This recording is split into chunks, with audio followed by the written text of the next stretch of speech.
बिहार विधानसभा के प्रांगण में हैं और बिहार विधानसभा के प्रांगण में इसलिए हम लोग रहते हैं क्योंकि 2025 का चुनाव बिहार विधानसभा का होना है।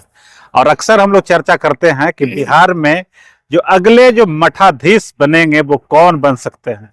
नीतीश कुमार पिछले 20 वर्षों से लगातार मठाधीश बने हुए हैं। पहले लालू यादव और उनके लोग बने हुए थे, उसके पहले और भी कई लोग थे, लेकिन इस बार बहुत महत्वपूर्ण हो गया है क्योंकि कई लोग और भी साइड से हैं। प्रशांत किशोर हैं, आ गए हैं सामने से लड़ने के लिए और झपटने के लिए आ गए हैं। मेरे साथ दो मेहमान हैं, एक वरिष्ठ पत्रकार रजनीश कुमार आर्य हैं और मेरे साथ मुखलाल सिंह जी हैं जो काफी राजनीतिक हालात बिहार जो रहता है उस पर पैनी नजर रखते हैं। दोनों का स्वागत है आप लोग का। धन्यवाद सर, लगता है इस बार 2025 में कुछ बदलाव होने की स्थिति आपको लग रही हो, क्या लग रहा है? बिल्कुल बदलाव होने की स्थिति लग रही है। सरकार बदल जाएगी ऐसा पूरा अनुमान है और सरकार बदलेगी तो तेजस्वी यादव मुख्यमंत्री बनेंगे। इसके अलावा कोई उपाय ही नहीं है। नीतीश कुमार तो अब जाने वाले हैं, ऑलमोस्ट भूल जाते हैं अपने कार्यक्रम में। बीजेपी के पास कोई सशक्त नेता नहीं है। आरजेडी बहुत दिन से थोड़े थोड़े चीजों से पिछड़ रही है। 2015 में सरकार में आई थी, नीतीश कुमार चले गए। 2020 के चुनाव में भी देखे होंगे, बहुत छोटे थोड़े मतों से 10-15 सीटों का अंतर रह गया था। 2020 का आरजेडी और 2025 के आरजेडी में बहुत अंतर है और 2020 के नीतीश कुमार और 2025 के नीतीश कुमार में बहुत अंतर, दोनों उल्टा अंतर है। वो डाउन हो गए और ये अप हो गए। कुल मिला के परिस्थितियां ऐसी है कि मुझे तो बिल्कुल लग रहा है, मुझे क्या बहुत लोगों को लग रहा होगा, सरकार बहुत बदलने के करीब है और बदलना भी चाहिए। एक सरकार कितने दिन तक चलाएंगे? 2005 से लेके 25 तक चलाएंगे। एक आदमी 20 साल 30 साल तो नौकरी करता है, वो 20 साल मुख्यमंत्री रह गए। अच्छा, एक चीज 20 और 25 का चर्चा किया रजनीश जी, मुझे जहां तक याद है 2012-13 में परिवर्तन रैली हो रहा था। लालू यादव उसमें सामने से इंट्रोड्यूस करवाए थे तेजस्वी यादव को और तेज प्रताप यादव को, दोनों एक साथ आए। उस समय एकदम यंग नौजवान एकदम खिला चेहरा था उस समय। 2012 से लेके आज 2025 है, क्या कुछ चेंजिंग देखते हैं तेजस्वी यादव में? क्या कुछ बदलने लायक वो हैं कि उनको लोग आज मुख्यमंत्री तक हैसियत से देख रहा है? आपने कहा कि वो इंट्रोड्यूस कर रहे थे एज ए पिता के नाते कि अपनी विरासत को आगे, मेरी जो विरासत है लालू प्रसाद की, उसकी विरासत को कौन आगे बढ़ाएगा। उनके दो पुत्र, एक तेज प्रताप जो बड़े लाल हैं और दूसरा तेजस्वी यादव जो अभिनेता प्रतिपक्ष हैं। तो आप ये जान लीजिए, इतने ही समझ लीजिए कि लालू प्रसाद की कितनी पैनी नजर थी कि कौन मेरी विरासत को आगे बढ़ा सकता है। और पूरी गंभीरता के साथ और मजबूती के साथ 2012 में इंट्रोड्यूस करते हैं और 2025 में आज नेता प्रतिपक्ष है, उप मुख्यमंत्री भी बने। तो आप इसी से अंदाजा लगा सकते हैं कि नीतीश जो तेजस्वी यादव जो 2012 में थे, और मतलब आकाश और जमीन का अंतर है। इसको ये नहीं कह सकते हैं, मतलब कि कहते हैं ना फर्श से अर्श तक जाना, तो वो तेजस्वी यादव ने इतने कम दिनों में, मतलब मोटा मोटी कहिए तो ऑलमोस्ट एक दशक या एक दशक से थोड़ा सा अधिक, 12-13 साल हुआ, 12-13 साल मतलब यही है। तो इतने दिनों में एक जो, ठीक है राजनीतिक घराने का बच्चा है, राजा का बेटा है, मुख्यमंत्री का बेटा है, लेकिन इतना अपने आप को राजनीति में पिरो लेना, ढाल लेना और अपने पक्ष में पूरी जनता को करना, जैसा कि मुखलाल सर ने कहा कि थोड़े थोड़े से अंतर से तेजस्वी मुख्यमंत्री होते होते बच गए। मात्र 12,000 के अंतर से 2020 में सरकार आरजेडी की नहीं बनी। तो ये तो मान लीजिए ना कि तेजस्वी यादव ने बिहार की जनता को अपने काबिलियत से, मैं काबिलियत इसलिए कह रहा हूं कि चूंकि वोट इनको मिला तो जनता ने मान लिया इसको कि नहीं, इनमें काबिलियत है, इनको मुख्यमंत्री का पद दिया जा सकता है। तो आप इसी अंदाजा लगा सकते हैं कि 2012 2025 के तेजस्वी में क्या अंतर है।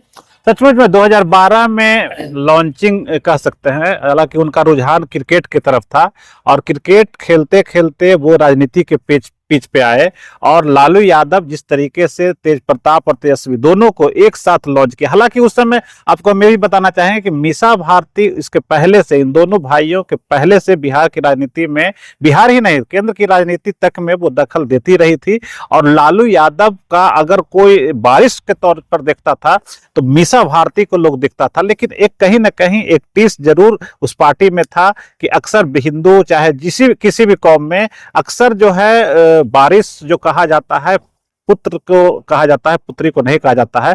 लेकिन मीसा भारती अब तक उस ख्वाब को पाले हुए है। लेकिन तेजस्वी की रफ्तार जो है, जिस तरीके से तेजस्वी और तेज प्रताप दोनों एक साथ लॉन्च हुए और तेज प्रताप जिस तरीके से उनके क्रियाकलाप था उससे कहीं ज्यादा तेजस्वी आगे राजनीति की पिच पर इतना चौका छक्का मारे। पहली बार जब वो 2015 में विधानसभा का चुनाव उन्होंने लड़ा था राघोपुर से और वो जीत गए थे। और जीतने के बाद नीतीश कुमार के साथ उस समय चर्चा ये थी कि वो मुख्यमंत्री बनने जा रहे हैं। लेकिन सीट भले ही उनकी ज्यादा जीते थे, लेकिन इसके बावजूद राजनीति को समझते हुए लालू यादव ने फैसला ये किया कि नहीं, मुख्यमंत्री भले ही नहीं बने लेकिन उप मुख्यमंत्री की कुर्सी जरूर तेजस्वी यादव को मिला। और उन्होंने काम भी किए।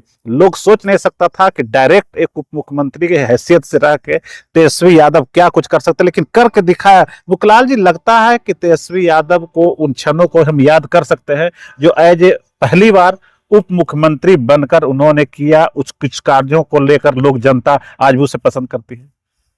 तेजस्वी यादव के अंदर लोग जो अंडर एस्टिमेट कर ले कि ये बनाया गया नेता है, पिता के द्वारा बनाया गया नेता है, विरासत में मिला, सच्चाई ये नहीं है। तेजस्वी यादव के जो लोग नजदीक रहते हैं, जो नजदीक से जानते हैं, वो बहुत अच्छे से समझते हैं कि एक लीडर का जो जो गुण होना चाहिए वो सब गुण तेजस्वी यादव में है। नेता किसको कहते हैं? जिसके पीछे लोग चलने को तैयार। जहाँ पे किसी का हिम्मत नहीं हो रहा है वहां पे भी चुनौती देना। विधानसभा में आपने बहस देखा होगा, एक आदमी जो मंझा हुआ राजनीतिज्ञ नीतीश कुमार को चुनौती देते हुए तेजस्वी को किसने नहीं देखा? कितने बड़े बड़े बेड़ले, सबका मुंह बंद हो जाता है विधानसभा में। इस बार तो जब तेजस्वी जी को बोलना रहता था, नीतीश जी गायब रहते थे, सामने नहीं रहते थे। वो तेजस्वी को एक बालक समझना, अंडर एस्टिमेट करना, एक 9वीं फेल समझना एक बहुत बड़ी भूल है। 9वीं फेल है, लेकिन कहाँ का 9वीं फेल है मालूम है? He is product of DPS RK Puram, जहाँ पे पढ़ने के लिए सपने देखते हैं भारत के लोग। डीपीएस आरके पुरम भारत का सबसे बड़ा स्कूल और मशहूर स्कूल है। चैलेंजेस चाहिए उसमें एडमिशन के लिए। डीपीएस आरके पुरम का पढ़ा हुआ तेजस्वी। अभी भी देखते होंगे, कहने को तो 9वीं फेल है, 9वीं फेल कहने से लगता है कि अनपढ़ गवार होगा, लेकिन अभी डिबेट उसका करवा लीजिए, उसकी बातों को देख लीजिए, एक क्षण में उसका स्मार्टनेस आपको दिखेगा। तो डीपीएस आरके पुरम लोग भूल जाते हैं। नंबर 2, तेजस्वी के अंदर एक हृदय भी है, एक दयालुता भी है, जो नीतीश कुमार जिसमें कमी हो जाता है उनका। नीतीश कुमार पे कोई भरोसा नहीं कर सकता। सबसे कम भरोसेमंद कोई लीडर है बिहार में तो बिहार के मुख्यमंत्री नीतीश कुमार है। क्या बोलेंगे, क्या करेंगे, कब रहेंगे, कब नहीं रहेंगे, सबको पता है। तेजस्वी के साथ ऐसा नहीं है। पिछले बार भी जब नीतीश कुमार अपना पलड़ा बदल रहे थे, अंतिम तक सब लोगों ने कहा कि जब वो बाहर जा रहा है तो आप ही क्यों नहीं उससे समर्थन वापस ले लेते हैं तेजस्वी को। हो रहा था। तेजस्वी का स्टेटमेंट पता है क्या था? कि मैं क्यों अपना नाम लिखवाऊं उन लोगों में जो धोखा देते हैं।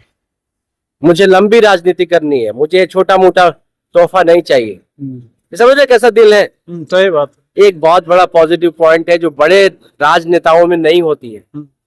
अब ये सारा गुण जब कोई नजदीक से देखेगा, तेजस्वी यादव का ये भी नहीं है कि वो केवल बिहार के रहे हुए आदमी है, इंटरनेशनल नेशनल मूवमेंट है। किस देश में यात्रा नहीं हुआ तेजस्वी का? अभी नरेंद्र मोदी बहुत देशों में घूम रहे हैं। उससे क्या होता है, जब आप यात्रा करते हैं तो वहां के गुण अवगुण दिखता है और आप अपने अंदर साधते हैं उसको। तेजस्वी किस कंट्री में यात्रा नहीं किया हुआ है? उसको छोटा बालक समझना, एक पिता के द्वारा बैठाया गया बच्चा समझना एक बहुत बड़ी भूल है उनके लिए, जो तेजस्वी को नजदीक से नहीं जानते हैं। और वो जब मुख्यमंत्री बनने का जब टाइम आएगा और जब भी विभाग में कुछ बातें होती है, सरकार सेक्रेटरी चलाते हैं, मुख्यमंत्री लीडर होता है जो सबको बांध के रखता है। वो पढ़ाई लिखाई और जो बातें है ना, राजनीति योग्यता आधारित तो है ही, उससे ज्यादा लोकप्रियता आधारित है। हर मिनिस्टर जो कैसा पढ़ा लिखा है क्या है, उसका सेक्रेटरी आईएएस ऑफिसर रहता है। क्या आईएएस ऑफिसर से बड़ा पढ़ा लिखा है कोई नेता? लेकिन सेक्रेटरी को सेक्रेटरी बन के रहना पड़ता है, वो लीडर होता है। तो तेजस्वी यादव में दयालुता है, तेजस्वी यादव में लीडरशिप है। वो किसी के सामने किसी भीड़ में खड़ा कर दीजिए, वो चुप रहने वाला बालक नहीं है, जो लोग भी बालक समझ ले। सचमुच में जिस तरीके से तेजस्वी, आज हम चर्चा ये भी नहीं, उसे भूल नहीं सकते हैं, जिस तरीके से बैठक हुई एनडीए महागठबंधन की, और दिल्ली से वो मुलाकात करके आए राहुल गांधी से, खड़गे से, और जिस तरीके से वहां बात होने के बाद सेकंड बैठक जो पटना में हुई और वहां उन्हें अध्यक्ष चुना गया था, मुझे लगता है कि इन सब बातों में तो कहीं लालू यादव नहीं थे। अक्सर उनको जो कहा जाता था कि लालू यादव प्लांट करते हैं, लालू यादव जो कहते हैं जो करते हैं, लेकिन इस बार जो उन्हें कोऑर्डिनेशन कमेटी का जो अध्यक्ष नियुक्त किया गया है, तो इसमें तो मुझे नहीं लगता कि लालू यादव की कोई भूमिका, एक उस काबिलियत उनके पास था तभी वो उनको चुना गया। क्या आप कहें? देखिए बालकृष्ण जी, यही काबिलियत होती है राजनेताओं की।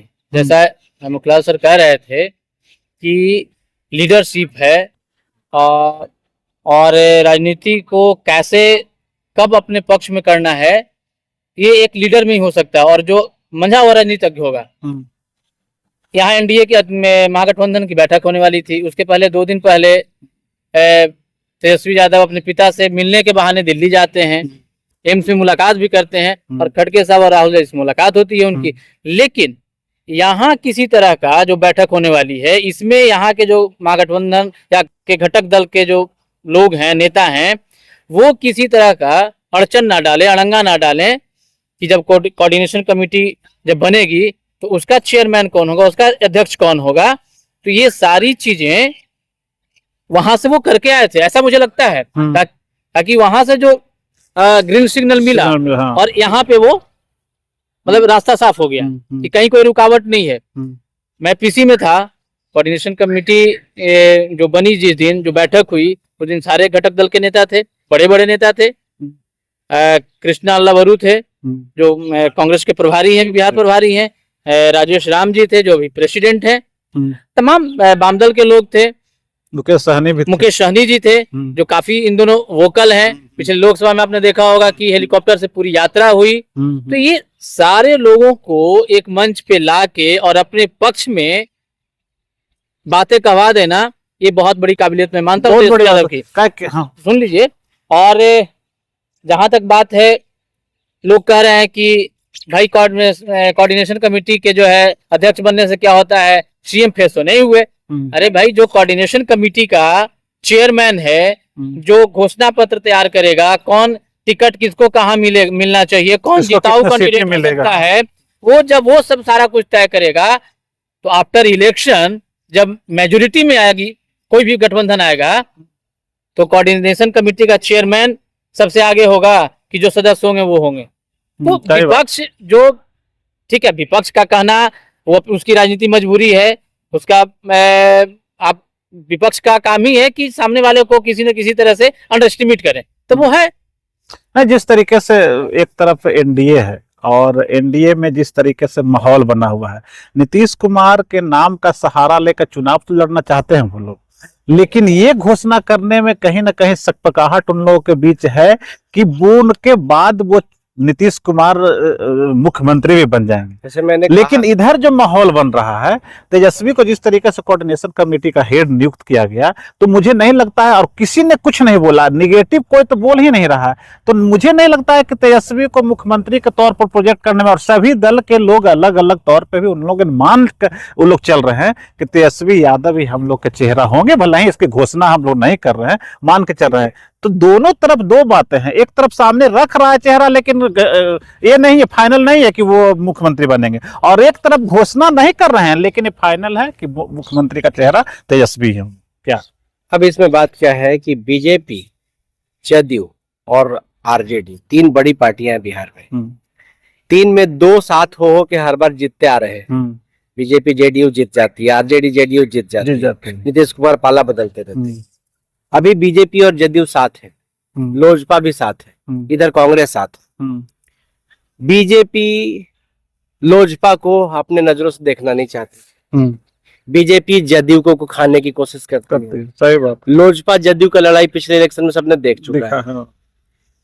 आज भी बीजेपी और जदयू में एक ही बात की लड़ाई है, कहीं ऐसा तो नहीं कि अकेले कोई सरकार बना ले। कोई किसी के भरोसेमंद नहीं है, विश्वास नहीं। विश्वास की इतनी भयंकर कमी है एनडीए में कि कोई किसी का सगा नहीं है, समझ रहे हैं? कोई किसी का सगा नहीं है, कोई किसी पे रत्ती भर भी भरोसा करने को तैयार नहीं है। कौन किधर कब उड़ जाएगा। अब ये बात बिहार के पब्लिक कमोबेश जान चुकी है कि ये भरोसे के लायक नहीं। बीजेपी अपना षड्यंत्र करेगी नीतीश कुमार को बर्बाद करने के लिए, बीजेपी अपना षड्यंत्र रचेगी चिराग पासवान को बर्बाद करने के लिए, लेकिन ये बात इंडिया गठबंधन में नहीं है। कांग्रेस भी बर्बाद करने के लिए एक बार भी नहीं सोचेगी आरजेडी को, आरजेडी भी बर्बाद करने के लिए कांग्रेस को नहीं सोचेगी एक बार भी, माले भी नहीं सोचेगी। इधर भाई भाई है, बहस होगा, सब एक दूसरे की शिकायत करेंगे। गांव में कैसे होता है, भाई भाई है, बहस कर लेगा, शिकायत कर लेगा, उसको जरा सता के देखिए तुरंत आ जाएगा वो। और शहर में मीठा मीठा बात, लेकिन जरा इनको सता के देखिए वहां से मुंह मोड़ लेगा। एक अंतर है इंडिया और एनडीए में। तो बिहार की जनता इंडिया गठबंधन को क्यों न चुने। एनडीए गठबंधन में क्या है, चालाकी है, चमकता हुआ चेहरा है, मार्केटिंग है, सेल्स है, पर भरोसे के नहीं है, एक दूसरे को पटकनी देने का। हाँ, इंडिया गठबंधन क्या है, दबा हुआ चेहरा, बिल्कुल ही सेल्समैन जैसा नहीं, बिल्कुल ही लोगों के पैर पे नहीं गिरते, लेकिन अंदर से ईमानदार है। तो ये बात लोगों को 20 साल में नहीं समझ में आएगा क्या। नरेंद्र मोदी भी कैसे उड़ते हुए थे, मतलब आसमान छूने की तरफ थे, ऐसे गिर के अभी जमीन छूने की तरफ बढ़ चुके हैं। बिहार में नीतीश कुमार हट गए थे तब ना, बिहार में नीतीश कुमार न हटे होते तो इस बार प्रधानमंत्री नरेंद्र मोदी नहीं बनते। तो बिहार में लगभग ऐसा सिचुएशन बन चुका है कि तेजस्वी की विश्वसनीयता बहुत बढ़ गई है। तेजस्वी को लोग सोच रहे हैं, आरजेडी को लोग सोच रहे हैं कि ये अनपढ़ों की पार्टी है, ये गांव वालों की पार्टी है। पर पता है इसमें क्या है, पहले गांव वाले थे, अभी मेडिकल एंट्रेंस एग्जाम नीट का रिजल्ट होगा, आईआईटी का एग्जाम का रिजल्ट होगा, यूपीएससी का रिजल्ट आज ही हुआ है। पता कर लीजिए बिहार में बहुत सारे गांवों में कोई मिल जाएगा जो आईएएस बना है, और पता है किस जाति का आदमी होगा, एकदम निचली जाति का आदमी होगा। आईआईटी करेगा, एकदम निचली जाति का आदमी। अब मैं जातिवाद क्यों बोल रहा हूं, जातिवाद सबसे ज्यादा अपर कास्ट में है। आप किसी यूनिवर्सिटी में चले जाइए, किसी ऑफिस में चले जाइए, 10 अपर कास्ट के लोग मिल के ऐसा षड्यंत्र रचते हैं ना कि निचली जाति वाले को पोस्टिंग तक नहीं होता। अभी मैंने सुना है बिहार में 40 जिले में कितने पदाधिकारी बीपीएससी के जो नीचे जातियों के हैं उनको ऐसे ही सेंटिंग डेंटिंग पोस्ट में डाला हुआ है। बिहार में डीएम का काउंटिंग कर लीजिए, कितने लोग अपर कास्ट के, कितने लोग लोअर कास्ट के। कितनी जातिवादिता भरी हुई है, पोस्टिंग से लेके, यूनिवर्सिटी से लेके, कॉलेज से लेके, ऑफिस से लेके, कार्यालय तक में। और उल्टा आरोप लगाते हैं, जैसे मैं हूं और मुझे आपने सता दिया तो मैं क्या करूंगा, मैं अपने लोगों को जोड़ूंगा कि नहीं। तो जब मैं अपने लोगों को जोड़ूंगा जो मुझे मदद करेगा, तो लोग मुझे कहेंगे कि ये जातिवाद कर रहा है। अरे मैं सताया गया हूं इसलिए जातिवाद कर रहा हूं। पूरे रिसोर्सेज पे अपर कास्ट के लोग कब्जा कर लेते हैं, तो लोअर कास्ट के लोग जात पे ना जुटे तो किस पे जुटे। अब जब जात पे जुड़ते हैं तो बोलते हैं उनको कि अरे ये तो जातिवाद कर रहा है, या तो यादव जोड़ रहा है, मुसलमान जोड़ रहा है, बैकवर्ड जोड़ रहा है, ये जोड़ रहा है। तो करे तो क्या करे, सताया हुआ प्राणी है।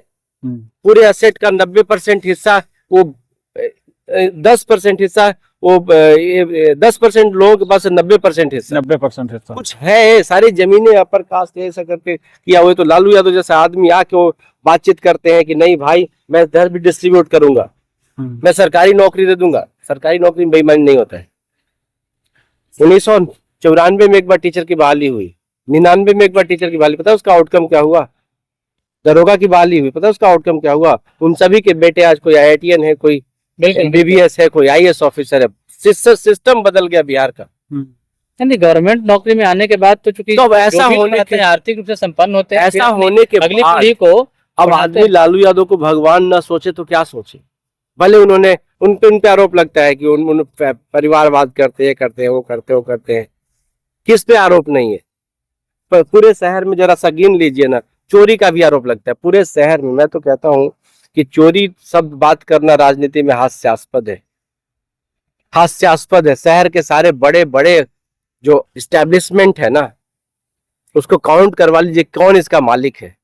कोई पॉलिटिक्स से जुड़ा हुआ होगा तो कोई ब्यूरोक्रेसी से जुड़ा हुआ है। आज जितने भी अधिकारी हैं काफी प्रॉपर्टी एक छोटा सा मुखिया जी तो स्कॉर्पियो पे चलता है, क्या हैसियत है? सही नहीं, तो हम बात कर रहे थे तेजस्वी जी को लेकर, तो कुल मिलाकर हम ये कह सकते हैं कि तेजस्वी यादव अभी, और सर्वे भी एक आया है जिसमें तेजस्वी यादव को बिहार में मुख्यमंत्री के तौर पे सबसे नंबर 1 दिखाया गया है। और जिस तरीके से गांव में, जिस तरीके से मुखलाल जी ने कहा कि गांव में भी लोग अब देखने लगे हैं कि कौन आगे सामने आकर उनका विकास करेगा, और जिस चीज को लालू यादव ने दबे कुचले को जुबान दी और जिस तरीके से उन लोग को आगे बढ़ाया, तेजस्वी को लोग उस शक्ल के तौर पर लोग देखते हैं। और इस बार जो कोऑर्डिनेशन कमेटी में जिस तरह से कोऑर्डिनेशन की गई है, जिस तरीके से व्यवस्था बनाई गई है, मुझे लगता है कि आने वाले समय में तेजस्वी की राह बहुत ही आसान हो गया। आप दोनों का चर्चा में शामिल होने के लिए धन्यवाद। धन्यवाद।